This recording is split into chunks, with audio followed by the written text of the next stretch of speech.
ہم نے تو دین لیا ہے اہل بیت سے، آپ بتاؤ آپ نے کس سے دین لیا ہے؟ حضرت علی المرتضیٰ کے بیٹے ہیں حضرت حسن مجتبی، حضرت حسن مجتبی کے بیٹے ہیں حضرت حسن مثنی، حضرت حسن مثنی کے بیٹے ہیں عبداللہ، حضرت عبداللہ کے بیٹے ہیں حضرت محمد، ابو محمد بن عبداللہ بن حسن بن علی، یہ استاد ہیں حضرت امام ابو حنیفہ رحمۃ اللہ علیہ کے، اور لوگوں میں کہلائے ابو صالح موسیٰ۔ یہ ایک دریا کے کنارے سے گزر رہے تھے تو راستے میں بہتا ہوا ایک سیب دیکھا، اس کو اٹھا کے کھا لیا۔ دل میں آیا میں نے تو اس کے مالک سے پوچھا نہیں، الٹے پاؤں اس باغ کے مالک کے پاس گئے اور اسے کہا کہ آپ کے باغ کا ایک سیب بہتا ہوا میں نے آپ کی اجازت کے بغیر کھا لیا، مجھے معاف کر دیں۔ وہ بزرگ کہنے لگے لگتا بیٹا تو اس شہر کا نہیں ہے، تو کہا کہ آخرت کا معاملہ بڑا زبردست ہے، آپ مجھے معاف کر دیں۔ تو کہا کہ اگر تو 1 سال میرے باغ میں مالی بنے گا تب جا کے تیری جان چھوٹے گی۔ 1 سال اس باغ میں محنت کی، اس کے بعد دوبارہ تشریف لے کر آئے تو وہ بزرگ سمجھ گئے کہ یہ کوئی بہت بڑی ہستی ہے، کہا میری ایک بیٹی ہے، اگر تو اس سے شادی کرے گا تب جا کے تیری جان چھوٹے گی۔ وہ آنکھوں سے اندھی ہے، کانوں سے بہری ہے، زبان سے گونگی ہے، ہاتھ ان کے ٹوٹے ہوئے ہیں، اور جب شادی ہوئی کمرے میں داخل ہوئے اس عورت کو دیکھا تو وہ بڑی خوبصورت تھی، تو واپس باہر آئے اور بابا جی سے کہا کہ آپ نے تو کہا تھا ایسے مسائل ہیں اور وہ تو بالکل ٹھیک ہے۔ کہا بیٹا یہی میری بیٹی ہے، آنکھوں سے اندھی اس لیے کہا تھا کہ اس نے کبھی کسی غیر محرم کو نہیں دیکھا، کانوں سے بہری اس لیے کہا تھا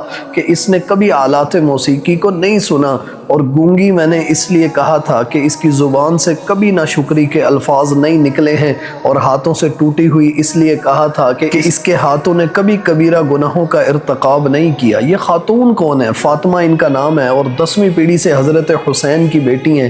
اور یہ نوجوان کون ہیں؟ ابو صالح موسیٰ، 10ویں پیڑھی سے حضرت حسن کے یہ بیٹے ہیں۔ اتنی بڑی شان والی ماں، اتنی بڑی شان والا باپ، اللہ نے ان کو اولاد دی تو وہ کون تھی؟ حضرت شیخ عبد القادر جیلانی رحمت اللہ علیہ۔ تو بھائی ہم نے تو دین اہل بیت سے لیا ہے، تم بتاؤ تم نے کن لوگوں سے لیا ہے؟